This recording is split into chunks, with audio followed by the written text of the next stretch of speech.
Hey, everyone. Welcome back to our channel.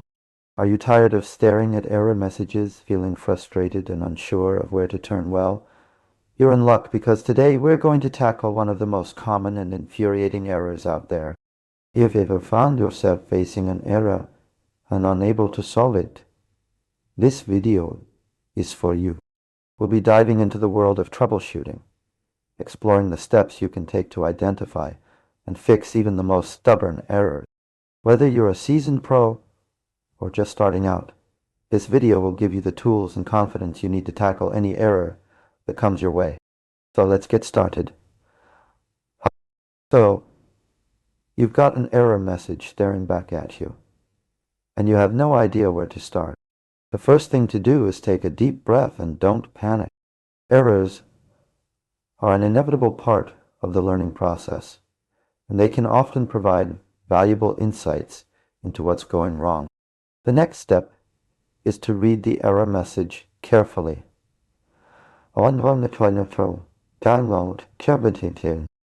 know it can be tempting to just skim over it and try to move on, but trust me, this is where the magic happens.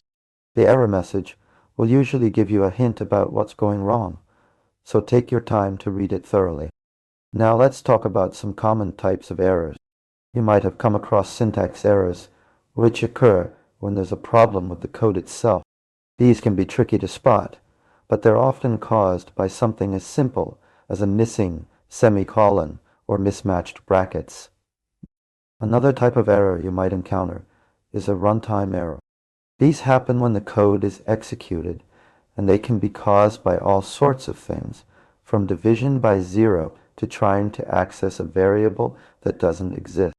So, how do you go about fixing these errors well? The first thing to do is to isolate the problem. Try to identify which line of code is causing the error, and then work backwards to figure out what's going wrong. One technique that can be really helpful here is called divide and conquer. This involves breaking down your code into smaller, more manageable chunks, and then testing each chunk individually until you find the one that's causing the problem. Another approach is to use a debugger. A debugger is a tool that allows you to step through your code line by line, examining variables and expressions as you go. This can be a really powerful way to track down errors, especially if you're working on a large project with lots of complex interactions. So what are the from this video? First, don't panic when you encounter an error. Instead, take your time to read the error message carefully and try to understand what's going wrong. Next, isolate the problem by identifying which line of code is causing the error, and then work backwards to figure out what's going wrong. Remember to use tools like debuggers and divide and conquer techniques to help you track down errors. And finally, don't be afraid to ask for help if you get stuck. There are tons of resources available online, from forums and documentation to tutorials and videos like this one. Thanks for watching, everyone. I hope this video has given you some helpful tips and strategies for tackling those pesky errors. I thought, happy to foresee, passing the hour late morning out, tell me, what stars.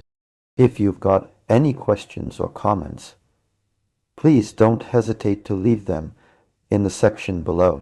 We'd love to hear from you. And if you found this video helpful, be sure to like it and subscribe to our channel for more content on programming and software development. Don't forget to hit that notification bell so you can stay up to date with all our latest videos.